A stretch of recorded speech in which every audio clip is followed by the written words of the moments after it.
Hey, welcome to the garage. Instead of working on the Volvo this week, I wanted to go over my experience with building custom silicone hose kits for applications where there aren't off-the-shelf kits available.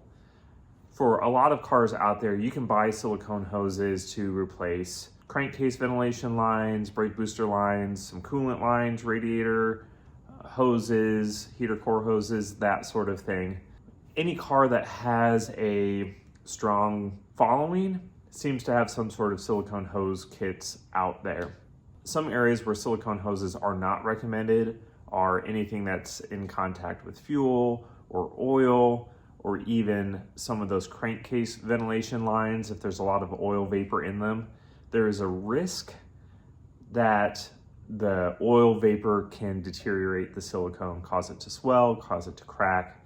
And that's mainly what I want to focus on today. Kind of address a little bit of a test that I've done over the past 12 months and talk a little bit more about my approach to this. Now, when you're buying silicone hose kits, if they're advertising that it's a replacement for a crankcase ventilation line that might be in contact with oil or fuel vapors, hopefully that manufacturer has done their due diligence to make sure that the hoses they are using are of the right quality, they have the right linings to withstand some of that.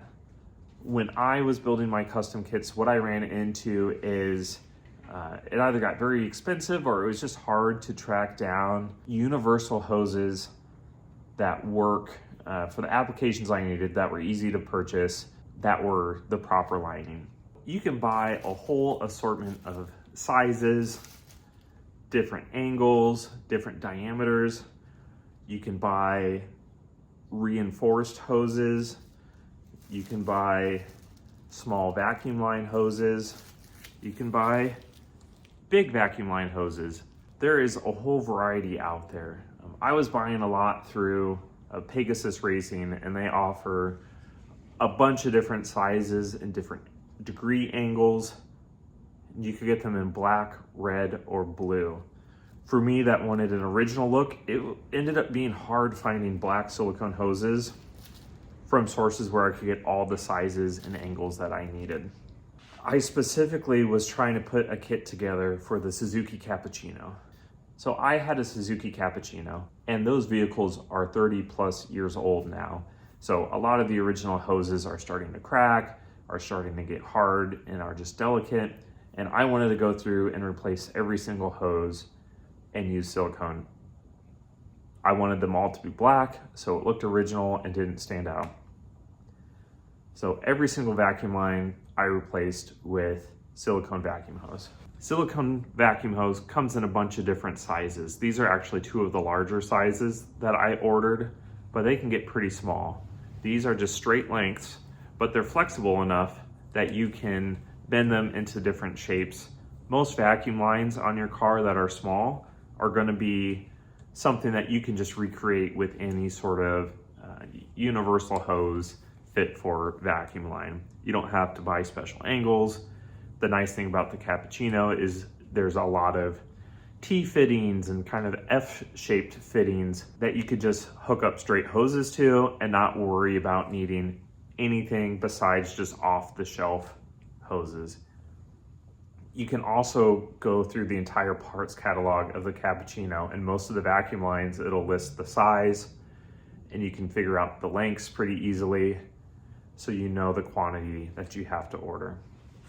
These are some of the original hoses that were used for crankcase ventilation and for recirculation valves for the turbo.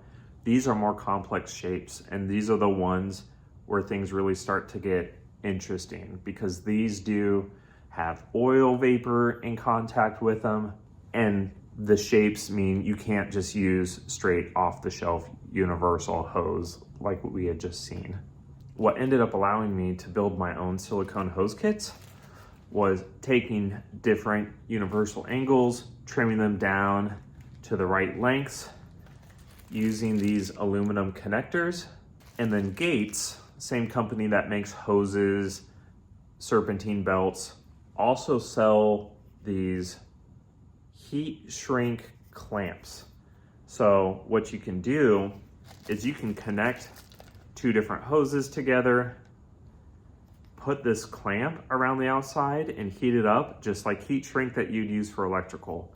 And this clamps down and makes it all one continuous piece. Now on a black hose, it's really slick because this is black, the hose is black, it blends right in.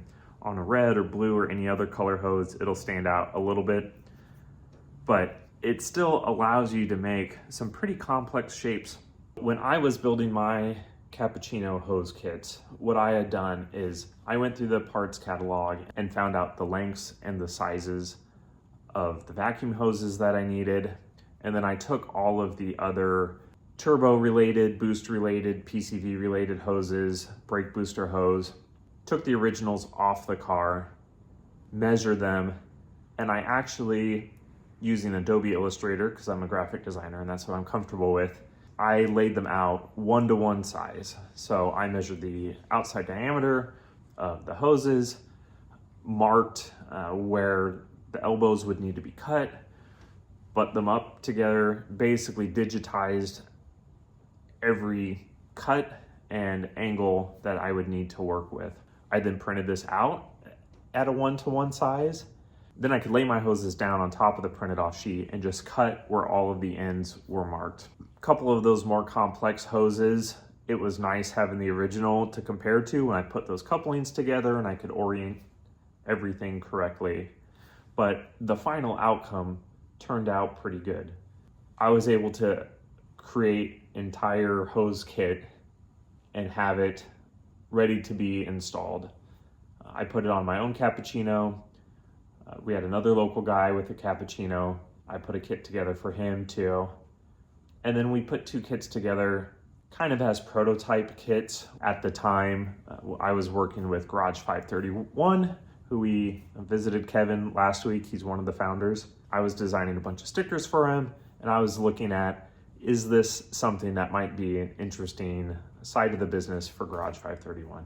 Ultimately came down to, it's kind of hard to scale for us and just the concerns of longevity, and didn't want to have any kind of liability related to that. When mentioning the liability piece, every time I would advertise that we were looking for some beta testers, we would get comments about, are these silicone hoses lined to withstand the oil vapor? And I was purchasing these through Pegasus because they had a nice selection. They did say that these hoses are rated to withstand occasional oil and vapor exposure, but they were not advertising them to be rated for consistent exposure. So we were always a little unsure of how these were going to hold up long term. Typically with silicone hose, there's just straight silicone, reinforced silicone, but there's also lined silicone hoses. There's a fluorosilicone, there's fluorocarbon lined hoses, and those lined hoses are ones that are rated for fuel or oil exposure. Now, I personally haven't seen any silicone hose, lined or not, really be used in that fuel application. So I think these are rated as resistant, but not necessarily ones that you would want to use full time in an application where there's constant exposure to fuel or oil. There are even some types of coolant where you might want a lined hose because the coolant has certain corrosion inhibitors in it that might attack regular silicone. So I was purchasing this hose from Pegasus, feeling confident enough for the application that I was using it in. It wasn't a constant exposure, it was more just vapor. And there was really only one hose in particular where I was most concerned because it came right off the valve cover, so it would see oil splashing into it more often. But I wanted to do a test just for myself, especially if we were going to continue selling these. So I took pieces of silicone hose and put them in these containers and marked them on top. They've been in these containers for over a year, unopened. I'd occasionally kind of shake them up, but I have one piece of silicone hose that is just sitting here in the container. There's nothing else in the container with it, just as kind of a control. Then I also soaked another piece in new engine oil, and I was curious to see, is it the oil that ends up causing them to deteriorate or crack, or is it the contaminants in the oil? So this third one is used motor oil. I think there's something probably 3,000 or 4,000 miles on this oil. It's black. When you smell it, it smells used. It has a little bit of that fuel smell. Let's go open these up and see what these are like after 13 months sitting in these directly. Now, one caveat, these do not go through the heat cycles that you would experience in an engine. That is a serious consideration, because as things heat up and cool down and reach those higher temperatures, that can also contribute to and accelerate deterioration. No oil, new oil, used oil. So the one that's not in any oil, unsurprisingly, very flexible still, no signs of deterioration really. You can bend it quite a bit. There's no problems. Let's take a look at the one that's been soaking in new synthetic oil. To me, it does not seem that much different. It does feel perhaps slightly softer. I don't see any cracking. I don't see that it's more likely to scratch or break or snap or crack. So after 13 months, I don't see anything too concerning. Keep in mind, these are not going through the same heat cycle, so that could likely change everything. Now let's look at the used motor oil one. Again, it feels a little bit more supple. I don't know if these fibers soak some up in making it a little bit more flexible, but it does not seem like it's trying to crack. I believe these were advertised as 7/8 inch hoses, which that feels pretty snug. That feels like a 7/8 size, or about 22 millimeters. Same thing there. You know, it does feel slightly looser on the used motor oil. Some of that, I think, is because there's oil on the inside of the hose, making it just move easier. It's hard to say. It honestly doesn't. Yeah, these have just a little bit more of, you kind of have to squeeze it on there. That's a little bit looser, and that I think is noticeably looser, but we're talking by maybe thousandths of an inch. The last thing I want to try is just taking pliers and seeing how easy it is to tear. Yeah, that's very resistant. Very strong. There's no way you'd ever put a silicone hose through that sort of strain. The new oil,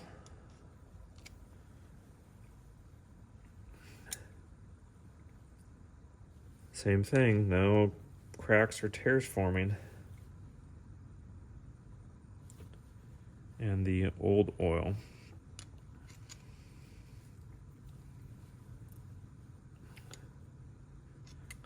This one actually did get a little bit of a gouge in it. That maybe that was just how I was digging in the pliers right there. I might go back and check the others.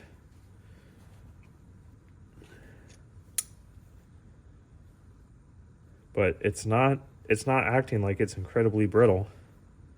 So I would say after 13 months of constant exposure to used contaminated oil, there is no significant change in characteristics. That is with the disclaimer that these did not go through heat cycles. I think what would be interesting is to throw these back in here. I'm going to leave them out in the garage where we have more temperature swings instead of inside. They're not going to be the sort of swings that we see in a vehicle where you're going from hundreds of degrees down to below freezing, but we will see below freezing. We'll see in the hundreds. So I think back up on the shelf they go. I think that was an interesting little test, not ultra scientific. There's a lot of variables that were not included in the test that you would see in normal driving conditions. But it's encouraging to see that they aren't drastically deteriorating with constant oil, contaminated oil, especially exposure. I would still feel confident using that in a crankcase ventilation environment, at least to try it out and keep an eye on it. We'll revisit these in another year perhaps, and just see if anything has changed.